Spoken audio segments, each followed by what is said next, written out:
اعوذ باللہ من الشیطان الرجیم بسم اللہ الرحمن الرحیم۔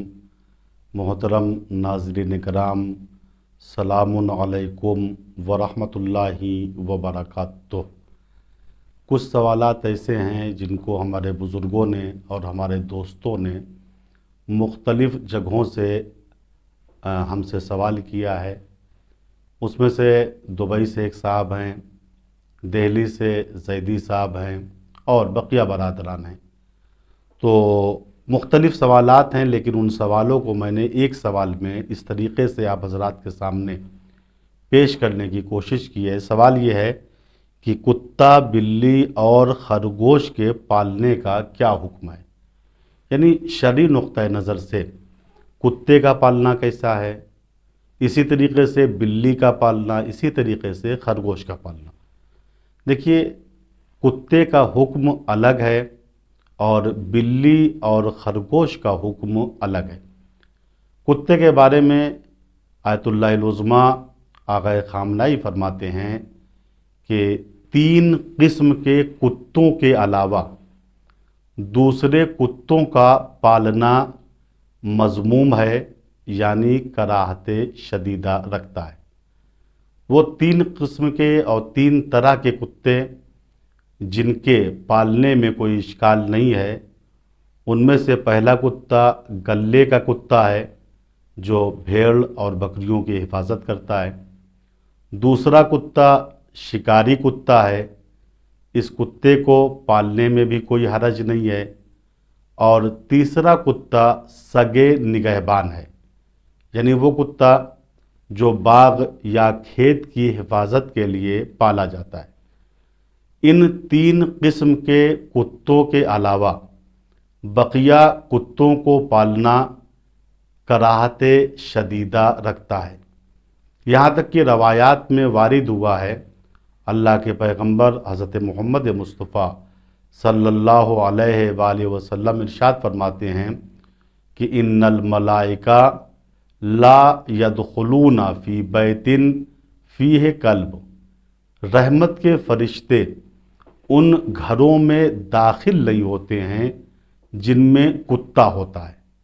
لہٰذا کتے کا پالنا شرعی نقطہ نظر سے مذموم ہے اور ایک مسلمان کی شان نہیں ہے کہ وہ کتے کو پالے۔ لیکن اب آئیے ہم دیکھتے ہیں کہ بلی کے بارے میں حکم کیا ہے۔ تو اس سلسلے میں علماء فرماتے ہیں کہ فی نفس ہی بلی کے پالنے میں کوئی اشکال نہیں ہے، لیکن اگر بلی کا پالنا اس بات کا سبب بن جائے کہ ہم مغربی تمدن کو آگے بڑھا رہے ہیں، اس کو رائج کر رہے ہیں، تو بلی کا پالنا بھی ناجائز ہو جائے گا۔ لیکن فی نفس ہی خود بخود بغیر کسی چیز کو مد نظر رکھتے ہوئے بلی کے پالنے میں کوئی اشکال نہیں ہے۔ اسی طریقے سے خرگوش کے پالنے میں بھی کوئی اشکال نہیں ہے، لیکن یہ بات مد نظر رہے، چاہے وہ بلی ہو یا خرگوش ہو، یہ دونوں حرام گوشت جانور ہیں۔ اگر ان کا ایک بال بھی ہمارے جسم یا ہمارے لباس پر ہوگا تو ہماری نماز صحیح نہیں ہے۔